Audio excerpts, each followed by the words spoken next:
La endometriosis representa una frecuente enfermedad ginecológica benigna. Esta se caracteriza por la presencia de glándulas endometriales y estroma fuera de su ubicación normal. Se identificó por primera vez en el siglo XIX. Esta se observa principalmente en el peritoneo pélvico, en ovarios, tabique recto vaginal, uréteres, vejiga, peritoneo y pleura. Incidencia. La endometriosis es una enfermedad dependiente de hormonas y como tal predomina en mujeres en edad fértil. La incidencia es difícil de calcular, puesto que muchas mujeres con esta enfermedad permanecen asintomáticas. En las mujeres asintomáticas, la prevalencia de endometriosis varía de 2 a un 22%. En pacientes estériles, la incidencia es de un 20 a un 40%, y las que padecen dolor pélvico es mucho mayor la incidencia y viene siendo de un 20 a un 50%. Etiología o causas.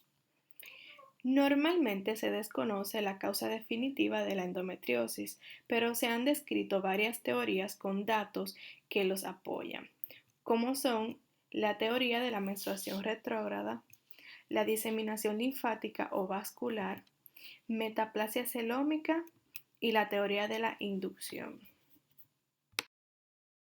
Bien, la primera teoría es la teoría de la menstruación retrógrada. Esta es una de las teorías más acertadas. Con esta teoría se cree que la sangre menstrual que contiene células endometriales regresa a través de las trompas de falopio hacia cavidad peritoneal en lugar de salir del cuerpo. Los fragmentos endometriales se adhieren al mesotelio peritoneal, lo invaden y desarrollan su propia irrigación. Esto permite su sobrevivencia y crecimiento.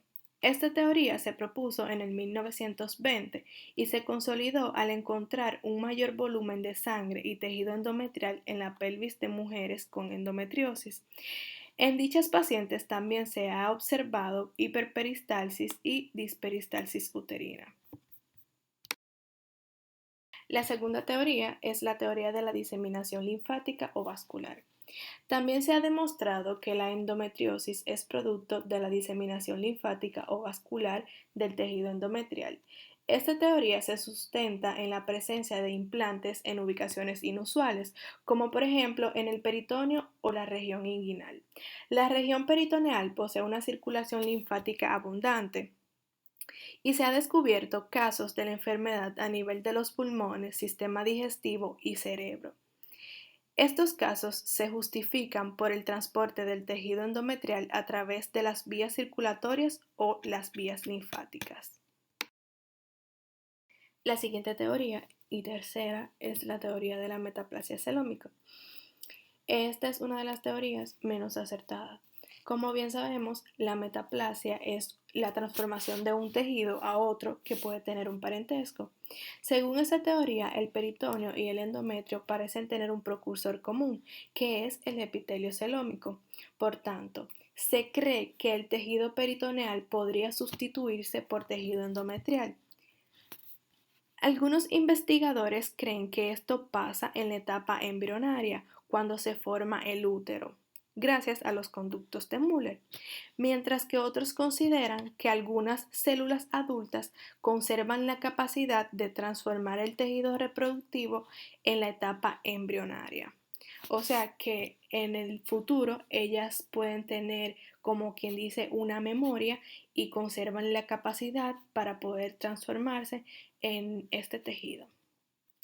Esta hipótesis resulta ciertamente atractiva en los casos de endometriosis en ausencia de menstruación, como por ejemplo sucede en las mujeres premenárquicas y posmenopáusicas, y en los varones que reciben estrógenos y se someten a una orquidectomía por carcinoma prostático. Sin embargo, la ausencia de endometriosis en otros tejidos derivados del epitelio celómico contradice esta teoría. Ya está la cuarta y última teoría, que es la teoría de la inducción. En esta teoría se propone que ciertos factores hormonales o biológicos inducen a la diferenciación de determinadas células. Esta pueden generar más tejidos endometrial. Estas sustancias pueden ser exógenas o bien liberadas de forma directa del endometrio. Los estudios in vitro han demostrado el potencial que posee el epitelio ovárico en respuesta a los estrógenos para transformarse en lesiones endometriósicas. O sea, esto nos quiere decir que este epitelio ovárico tiene una mayor respuesta a los estrógenos y tiene la capacidad, gracias a esta, de formarse lesiones endometriósicas.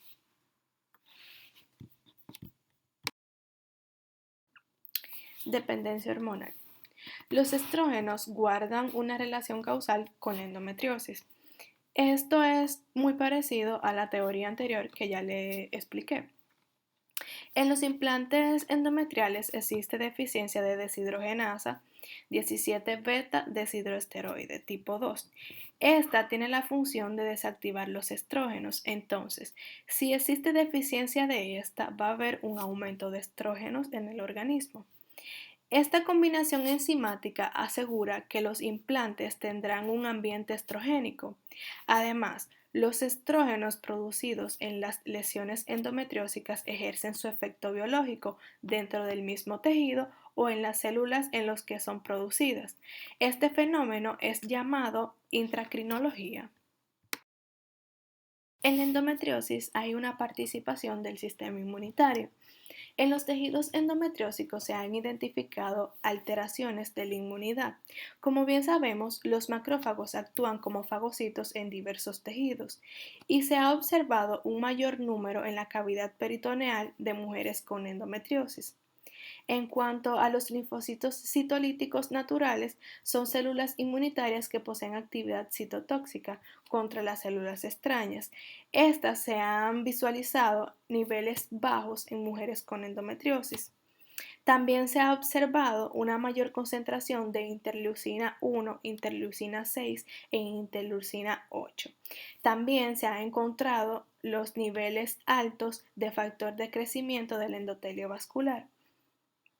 Estos resultados sugieren que la fisiopatología de la endometriosis puede ser de naturaleza inmunitaria. Factores de riesgo.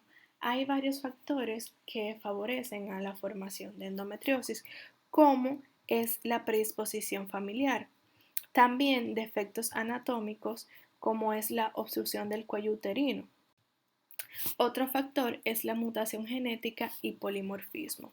No hay certeza en cuanto al mecanismo de la transformación cancerosa, pero se piensa que está regida por medios genéticos. Se han descrito la pérdida de la heterogosidad en las lesiones endometriósicas, la desaparición de algunos genes oncosupresores, como por ejemplo el gen P53 y algunas anormalidades en el número de cromosomas. También se encuentra el factor que es ambiental. Por ejemplo, está las toxinas del TCDD, que favorece a la aparición de esta. Clasificación de la endometriosis. La endometriosis se clasifica en estadio 1, estadio 2, estadio 3 y estadio 4. Existe una tabla que fue la que realizaron la Sociedad Americana de Medicina Reproductiva. Esta tabla va a clasificar la endometriosis según el grado de puntuación. Por ejemplo, la endometriosis en estadio 1, o también llamada la mínima, es aquella que tiene una puntuación de 1 a 5. Las de estadio 2, o también llamada leve, es aquella que tiene una puntuación de 6 a 15 puntos.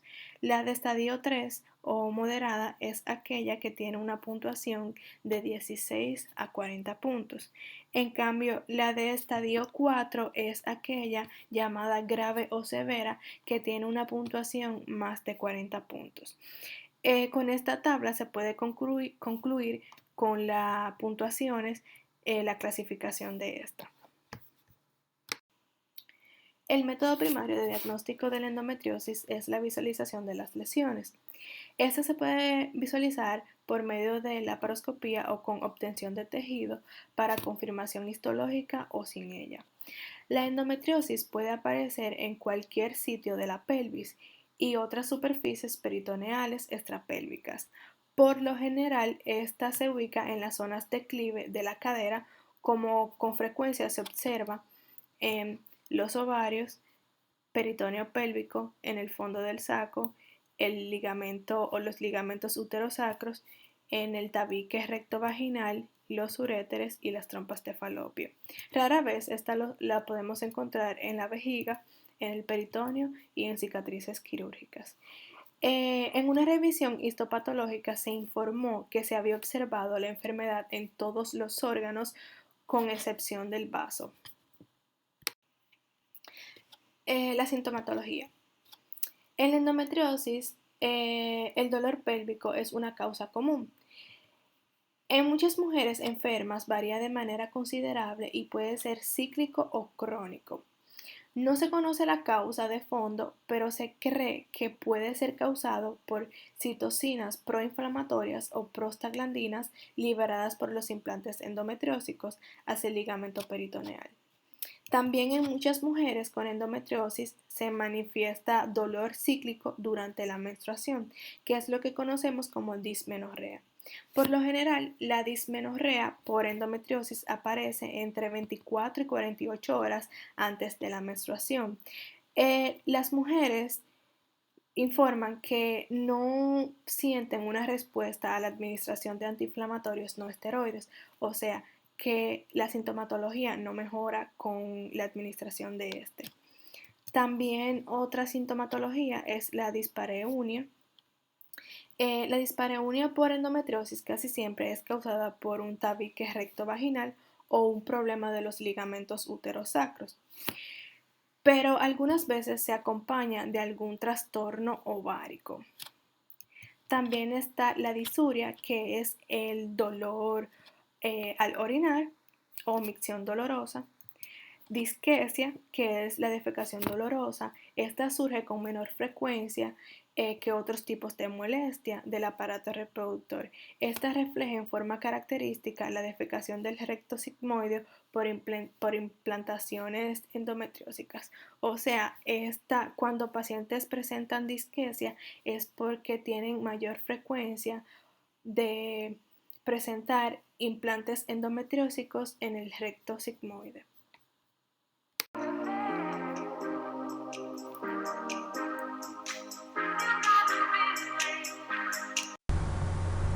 Los pacientes con esterilidad tienen una mayor incidencia de endometriosis que las mujeres fértiles. Las adherencias causadas por endometriosis pueden entorpecer la captación y el transporte normales del ovocito por parte de las trompas de falopio. Más allá de la obstaculización mecánica de la ovulación y la fecundación, aparecen también efectos más sutiles que al parecer intervienen en la patogénesis de la infecundidad por endometriosis. Las alteraciones en cuestión comprenden perturbaciones de las funciones ováricas e inmunitaria y también de la implantación.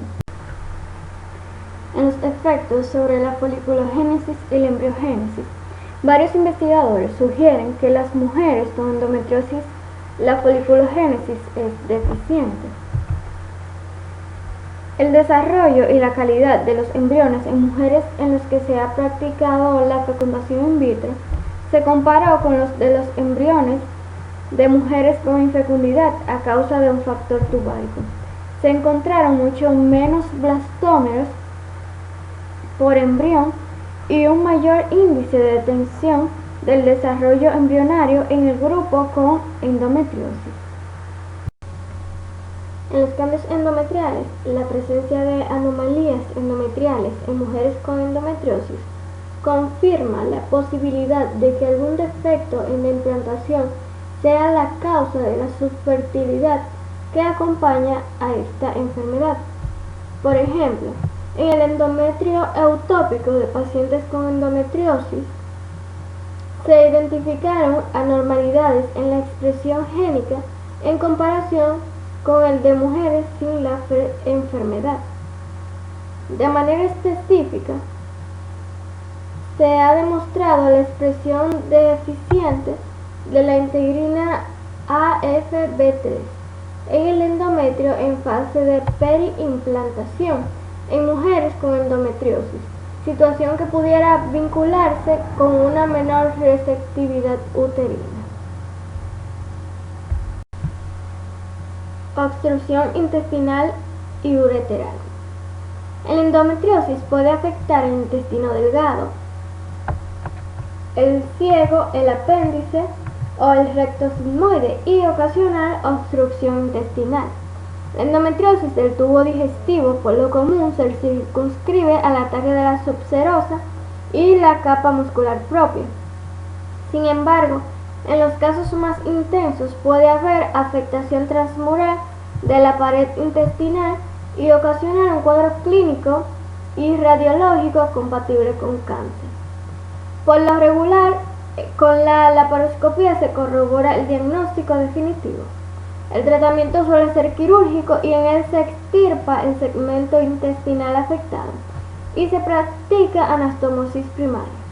En mujeres sin síntomas de obstrucción, sin embargo, cabe considerar la posibilidad de aplicar medidas conservadoras con hormonoterapia. El cuadro clínico inicial de la endometriosis de vías urinarias es variable e incluye polaquiuria, urgencia para la micción, obstrucción intestinal y pérdida de la función renal. En cuanto al diagnóstico por exploración física, vamos a empezar con la inspección visual. En su mayor parte, la endometriosis es una enfermedad circunscrita a órganos pélvicos. En consecuencia, por lo regular, no se detectan anormalidades durante la inspección visual. Algunas excepciones son lesiones en cicatrices de episiotomía u otra cicatriz quirúrgica, casi siempre de una incisión de Pfannster. En la exploración con espejo vaginal, en algunos casos se observan lesiones violáceas o rojizas en el cuello uterino o en el fondo del saco posterior de la vagina. Estas lesiones son dolorosas o sangran al contacto. Exploración bimanual. La palpación de órganos pélvicos a menudo revela anomalías anatómicas sugestivas de endometriosis. La presencia de nódulos en los ligamentos uterosacro y la hipersensibilidad refleja una endometriosis activa o cicatrices a lo largo del ligamento. Además, la presencia de un tumor quístico en los anexos representa en ocasiones un endometrioma ovárico, que es móvil o bien se adhiere a estructuras pélvicas. Sin embargo, por lo regular, la exploración es inexacta para valorar la extensión de la enfermedad. En particular, si las lesiones son extragenitales. Un estudio sugiere que los nódulos pélvicos secundarios a endometriosis se identifican con mayor facilidad por medio de la exploración bimanual durante la menstruación. Pruebas de laboratorio. En la fase inicial habrá que practicar una hematimetría completa, la medición de la gonadotropina coriónica humana en el suero o en la orina, análisis y cultivo de orina, cultivos de material vaginal y extensiones de material cervical obtenido por aplicador para descartar infecciones o complicaciones gravídicas. El CA-125 en suero, esta molécula, identificada como determinante antigénico sobre una glucoproteína, se ha detectado en algunos tejidos y adultos, tales como el epitelio de las trompas de falopio, el endometrio, el endocervix, la pleura y el peritoneo. Dicho marcador se utiliza tanto en la valoración como en la vigilancia del cáncer ovárico. Se identifica por medio de análisis con anticuerpos monoclonales y se ha demostrado que su elevación es directamente proporcional a la magnitud de la enfermedad. Aunque este análisis es específico, es poco sensible para detectar endometriosis leve. Aunque la participación de esta prueba en la práctica clínica es incierta, puede ser útil en presencia de un quiste de ovario con características ecográficas sugestivas de un endometrioma. En los estudios diagnósticos de imagen tenemos la ecografía. En el diagnóstico de la endometriosis se ha usado en gran medida la ecografía transvaginal y la transabdominal. La ecografía transvaginal es el método principal para valorar los síntomas propios de la endometriosis. Es una técnica exacta para detectar endometrioma y facilita descartar otras causas del dolor pélvico. Sin embargo, son inadecuadas las imágenes en casos de endometriosis superficial o de adherencia. La ecografía transrectal ha facilitado el diagnóstico y la valoración de la endometriosis, en particular en el intestino, y pudiera ser un método más avanzado cuando se planea una operación. Por medio de la ecografía transvaginal con Doppler de color, suele identificarse flujo alrededor del quiste, pero no dentro de él. En la tomografía computarizada se ha sugerido el uso de esta modalidad para el diagnóstico y valoración de la magnitud de la endometriosis intestinal. En la imagen por resonancia magnética, los nódulos pequeños se detectan como lesiones señales de gran intensidad en las secuencias ponderadas en T1, y las lesiones en placas tienen una imagen similar, con una señal variable en las secuencias ponderadas en T2. El aspecto de un endometrioma es el de una masa con gran intensidad y señales de las secuencias ponderadas en T1, con una tendencia a presentar las secuencias ponderadas en T2 de baja intensidad. Las adherencias, por lo común, muestran señales de intensidad baja y disimulan los límites entre un órgano y otro. La laparoscopía diagnóstica es el método principal utilizado para el diagnóstico de endometriosis. Los hallazgos laparoscópicos son variables y comprenden lesiones endometriósicas definidas, endometriomas y formación de adherencia. Las ubicaciones típicas de la enfermedad son los órganos pélvicos y el peritoneo. Su aspecto en la laparoscopía es variado, pueden ser de color rojo, blanco y negro. Las lesiones oscuras están pigmentadas por la hemosiderina, que se deposita con los restos menstruales atrapados.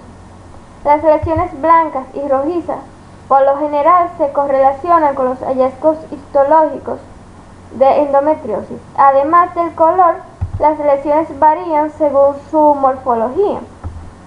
Algunas veces son ampollas lisas en las superficies peritoneales, otras son orificios o defectos dentro del peritoneo, o bien lesiones estrelladas planas cuya punta están formadas por tejido cicatricial, puede ser superficial o profunda dentro del peritoneo o los órganos pélvicos. Análisis histopatológico. Aunque las directrices actuales no recomiendan la biopsia y la valoración histológica para el diagnóstico de la endometriosis, algunos autores sugieren que depender solo de hallazgos laparoscópicos, en caso de no haber confirmación histológica, suele culminar en diagnósticos positivos falsos. Para establecer el diagnóstico histológico, es necesario comprobar la presencia de glándulas y estromas endometriales fuera de la cavidad uterina. El tratamiento. El diagnóstico y el tratamiento de la endometriosis dependen de los síntomas específicos de cada mujer, la gravedad de los síntomas, la ubicación de las lesiones, los objetivos del tratamiento y el deseo de conservar la fertilidad. En cuanto al tratamiento conservador, cuando los síntomas son leves o la mujer es asintomática y el diagnóstico se ha establecido en forma accidental, lo más recomendable es que el manejo sea conservador.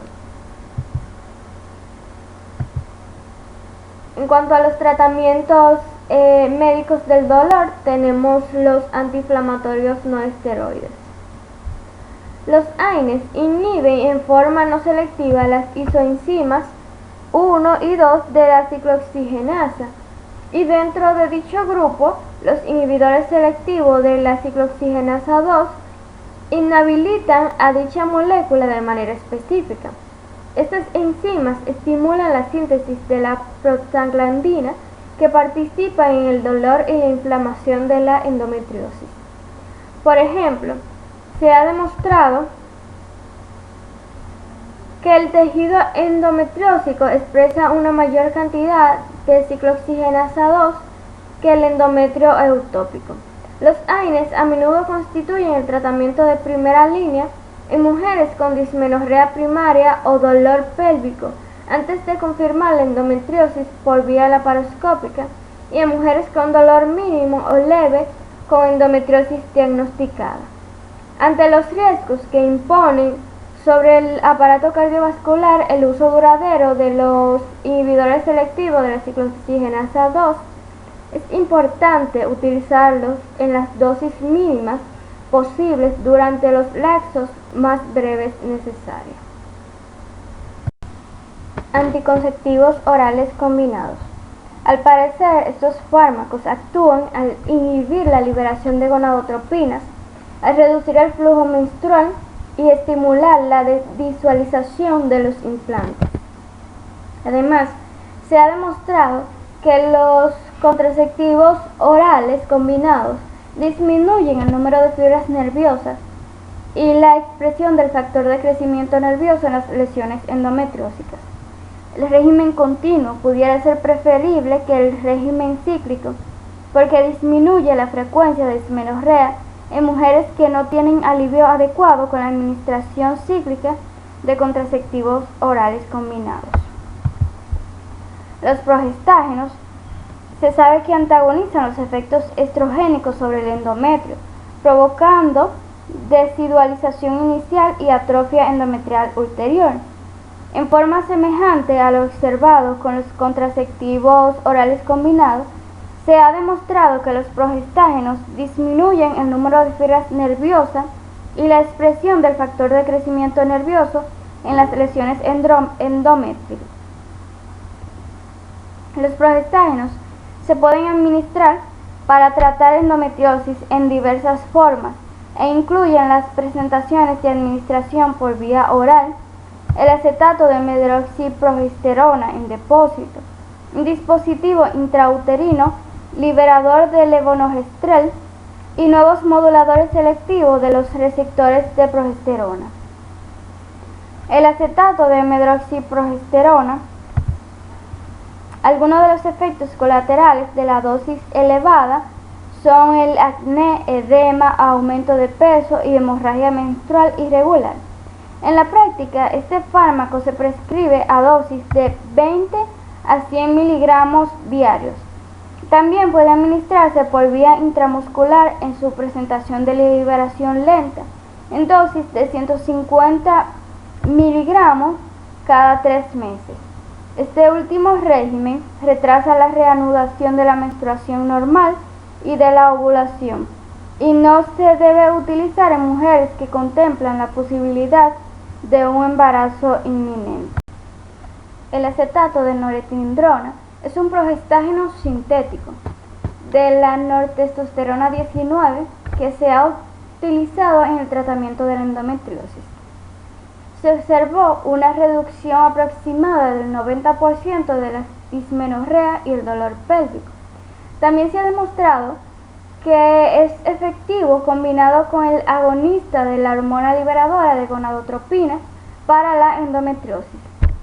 De esta manera, se administran 5 miligramos de acetato de norepinefrina por vía oral al día, combinados con un agonista de la hormona liberadora de gonadotropina. lo que provoca una resolución considerable de los síntomas y protege al mismo tiempo contra la pérdida de hueso.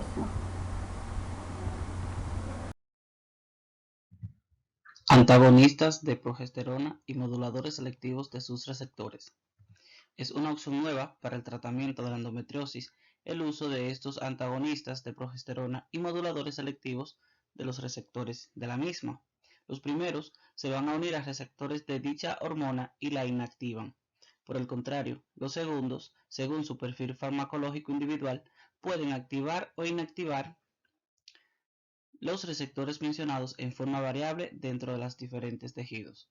La mifepristona es un antagonista de la progesterona aprobado por la FDA solo para terminar el embarazo en sus comienzos.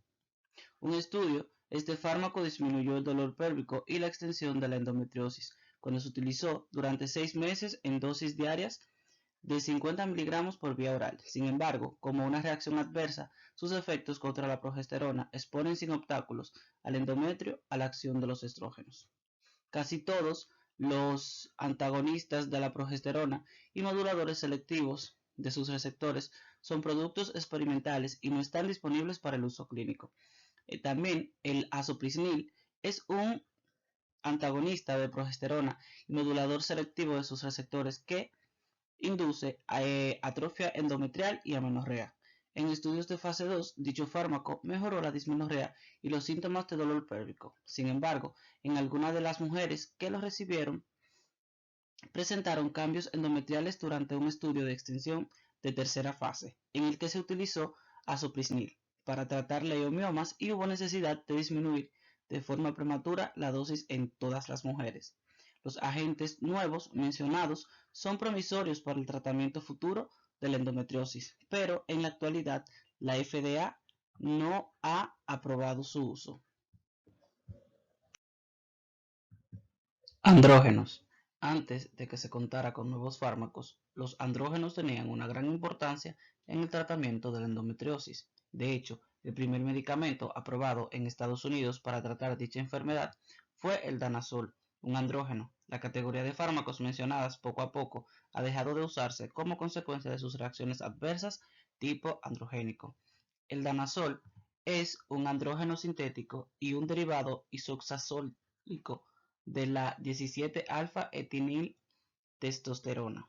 Su principal mecanismo de acción es la supresión de la cúspide de hormona luteinizante en la mitad del ciclo, creando un estado ovulatorio crónico. Este medicamento ocupa los sitios de fijación de la globulina portadora de hormonas sexuales para elevar la concentración sérica de testosterona libre y además se fija de manera directa en los receptores de andrógenos y progesterona. El resultado es que el danazol crea un estado hipoestrogénico e hiperandrogénico que induce atrofia endometrial en los implantes endometriósicos. Dicho fármaco, a dosis de 200 miligramos por vía oral cada 8 horas, resultó ser superior al placebo para producir los implantes y el dolor pélvico después de 6 meses de tratamiento. La dosis recomendada de este medicamento es de 600 a 800 miligramos cada 24 horas por vía oral. Por desgracia, con dicha dosis surgen efectos androgénicos notables que incluyen acné, bochornos, hirsutismo, perfiles adversos lipídicos, séricos, enrojecimiento de la voz, que quizás es irreversible, mayor nivel de enzimas hepáticas y cambios de ánimos. Además, es posible que sea teratógeno, por lo que se debe combinar con algún anticonceptivo que sea eficaz. También tenemos la gestrinoma. Esta es un antiprogestágeno prescrito en Europa para el tratamiento de la endometriosis. Este posee un efecto antiprogestacionales, antiestrogénicos y androgénicos, aunque induce en primera instancia un efecto de supresión progestacional y reduce el número de receptores de estrógenos y de progesterona. Los cambios endocrinólogos durante el tratamiento con gestrinoma demuestran que la concentración basal de gonadotropinas permanece sin cambios, el nivel de estradiol varía y el de progesterona libre se eleva, con efectos androgénicos concomitantes. La eficacia de la gastrinoma es similar al del danazol y a la de los agonistas de la gonadotropina en cuanto al alivio del dolor por endometriosis.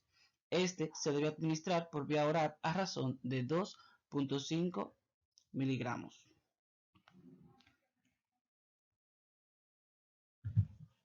Agonistas de la gonadotropina. La liberación pulsátil endógena de gonadotropina provoca actividad secretora intermitente en la hipófisis anterior, lo cual ocasiona la liberación hipofisiaria de gonadotropinas con esteroidogénesis ovárica ulterior y ovulación. Por el contrario, la administración continua no pulsátil de gonadotropina provoca desensibilización hipofisiaria y pérdida ulterior de la esteroidogénesis ovárica. Estas características van a permitir utilizar los agonistas de la gonadotropina para el tratamiento de la endometriosis. Cuando se pierde la producción ovárica de estradiol, el ambiente hipoestrogénico elimina el estímulo, por lo regular reciben los implantes endometriósicos y crea un estado pseudomenopáusico durante el tratamiento. Los agonistas de la gonadotropina, además de su efecto directo en la producción de estrógenos, disminuyen los niveles de COX-2 en mujeres con endometriosis, lo cual proporciona otro mecanismo para el tratamiento de la enfermedad. Los agonistas de la gonadotropina se inactivan después de ser ingeridos, pero se disponen de preparados que se administran por vía intramuscular, subcutánea e intranasal.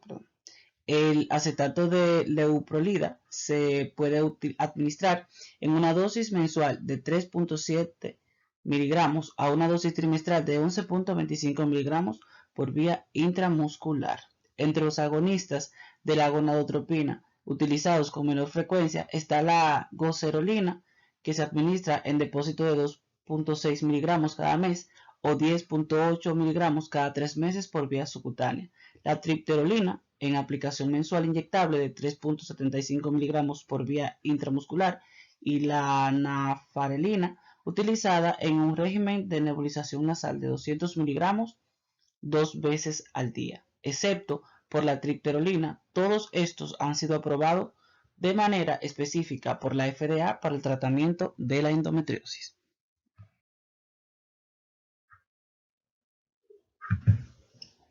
Mejoría del dolor. Los agonistas de la gonadotropina pueden usarse sobre bases empíricas antes del diagnóstico laparoscópico en mujeres con dolor pélvico crónico y la sospecha de endometriosis. La laparoscopía indica que el 93% de las pacientes con endometriosis se diagnostica por medio quirúrgico. Sobre tales bases, muchos autores sugieren que en pacientes similares se puede usar sobre bases empíricas el acetato de leuprolida, un depósito en vez de la laparoscopía, para obtener mejoría sintomática significativa. El uso empírico de los agonistas de la gonadotropina puede emprenderse si se diagnostica la patología en la etapa final de la adolescencia. En niñas con endometriosis confirmada por medios quirúrgicos, innumerables estudios han demostrado la eficacia de la aplicación de los agonistas de la gonadotropina para mejorar los síntomas de dolor. Por ejemplo, Dudley y sus colaboradores en el 1990, en un estudio con asignación aleatoria y testigos, compararon el acetato de leuprolida en depósito con un placebo y le advirtieron disminuciones significativas en la intensidad del dolor pélvico con terapia agonista de la gonadotropina. Se obtuvieron hallazgos similares con comparación de la bureselina, otro agonista de la gonadotropina, y una actitud a la expectativa en un lab. Tratamiento de refuerzo. Las preocupaciones en cuanto a los efectos a largo plazo del hipoestrogenismo duradero obstaculizan el tratamiento extendido con agonistas de la gonadotropina. Los síntomas van a incluir bochornos, insomnio, disminución del apetito sexual, sequedad vaginal y cefalea. De interés particular es el efecto del menor nivel de estrógeno en la densidad de minerales óseos. Debido al mayor peligro de osteoporosis, la utilización de los agonistas por lo común se limita al lapso más breve posible, porque por lo regular no excede de 6 meses. Es posible agregar estrógenos al agonista de la gonadotropina para contrarrestar la pérdida ósea, situación que se ha llamado tratamiento de refuerzo. El objetivo de este tratamiento es aportar suficientes estrógenos para llevar al mínimo los efectos adversos del agonista mencionado y aún así conservar un estado de hipoestrogenismo suficiente para suprimir la endometriosis. No se ha demostrado que con el régimen en cuestión se puede extender la analgesia más allá de la duración del tratamiento y también se conserva una buena densidad ósea. Esta terapia se puede emprender de manera inmediata con los agonistas mencionados o después de 3 o 6 meses de utilizarlo. Sin embargo, algunos estudios han señalado que es poco beneficioso poco el beneficio que se obtiene al diferir del tratamiento de refuerzo y que las mujeres que lo reciben de manera simultánea con el agonista van a presentar una menor pérdida ósea. Antagonistas de la gonadotropina.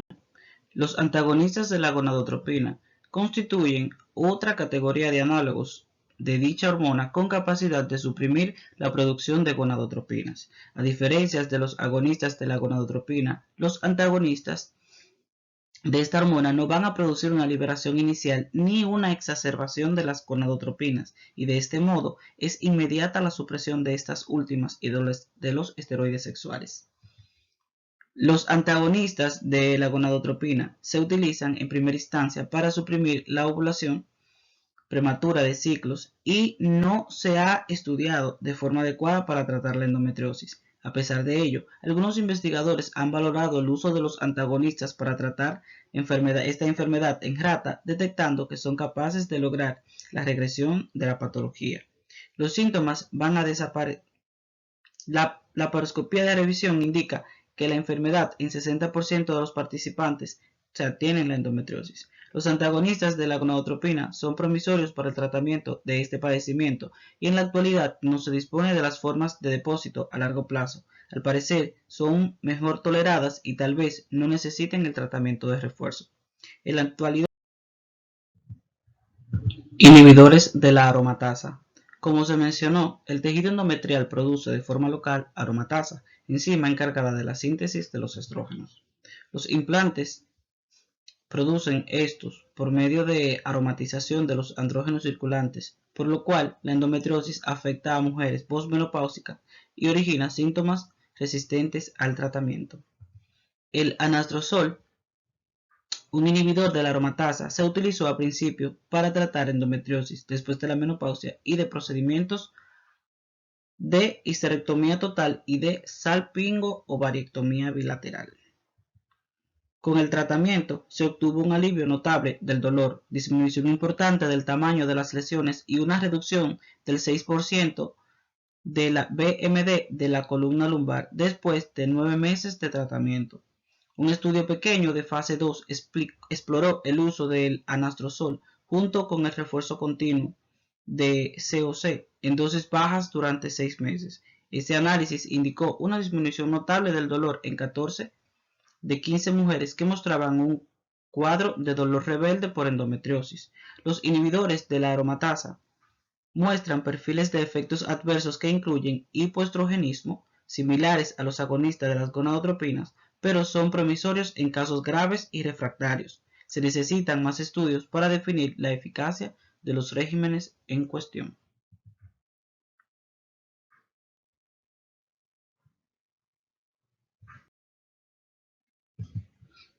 Tratamiento quirúrgico del dolor por endometriosis. Eliminación de las lesiones y de las adherencias.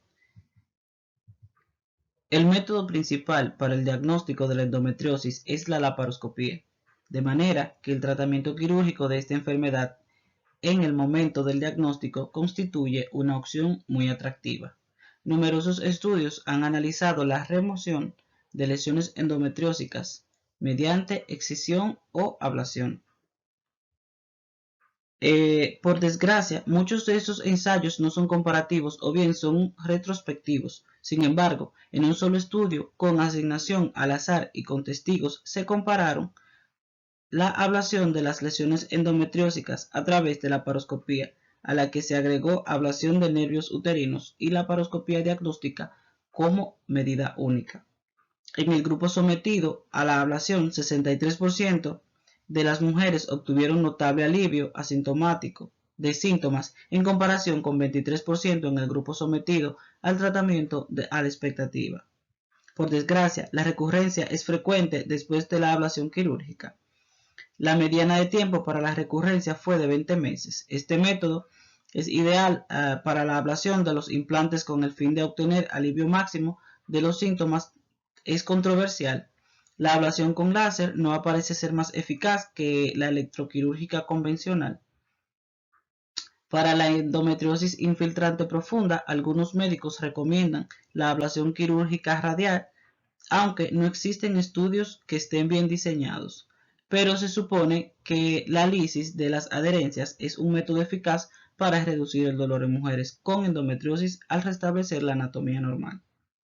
Por desgracia, la mayor parte de los estudios son retrospectivos y están mal diseñados. Como resultado, no existe un enlace definitivo entre las adherencias y el dolor pélvico. Sin embargo, dentro de estos estudios, en mujeres con adherencia intestinales muy vascularizadas, el dolor desapareció después de la lisis de estas. Recesión de los endometriomas. Los endometriomas a menudo se extirpan por medio de intervención quirúrgica, puesto que cualquier tumor ovárico se debe investigar. Desde el punto de vista histológico, los endometriomas se han sometido a la ablación, oropectomía y aspiración por recesión de la cápsula del quiste. En un estudio comparativo con asignación al azar, se comparó la ablación con el drenaje quirúrgico y la coagulación bipolar del revestimiento interno del endometrioma. La ablación del quiste generó menos dolor pélvico que el drenaje con coagulación, aproximadamente de un 10 contra un 53%. Además, el índice acumulado de embarazos fue mayor con la ablación de quiste durante el seguimiento de 24 meses, aproximadamente un 67% contra un 24%. Sobre tales bases, es posible solo vigilar a mujeres asintomáticas que tienen pequeños quistes y que muestran los signos clásicos de un endometrioma. Si la cirugía está indicada para llevar al mínimo la disminución de la función ovárica, habrá que extirpar el endometrioma con eliminación mínima de tejido ovárico normal. Una técnica para evitar el daño ovárico es el uso limitado de la coagulación electroquirúrgica. Neurectomía presacra. En algunas mujeres, la sección de nervios presacros que yacen dentro del triángulo interilíaco proporciona alivio del dolor pélvico crónico. Los resultados de un estudio comparativo con asignación al azar reciente revelaron mayor alivio del dolor después de 12 meses de una neurectomía presacra y ablación endometriósica en comparación con la población aislada. No obstante, todas estas mujeres padecían molestias en la línea media y un metaanálisis previo se observó una mayor producción del dolor pélvico después de la PSN que después de las técnicas más conservadoras, pero solo en las mujeres con dolor en línea media. La neurectomía se puede realizar por vía laparoscópica, pero es difícil desde el punto de vista técnico. Por esta razón, se realiza en casos muy específicos y no se recomienda como tratamiento habitual del dolor por endometriosis. Ablación del nervio uterino por laparoscopía. No hay datos de que la ablación del nervio uterino por laparoscopía sea eficaz para tratar el dolor causado por la endometriosis. En un estudio comparativo con asignación al azar realizado en 487 mujeres con dolor pélvico crónico de 6 meses de duración o más, con endometriosis mínima o sin ella, la ablación del nervio uterino por laparoscopía no mejoró el dolor, la dismenorrea, la dispareunia ni las calificaciones de la calidad de vida en comparación con la laparoscopía, sin la denervación mencionada.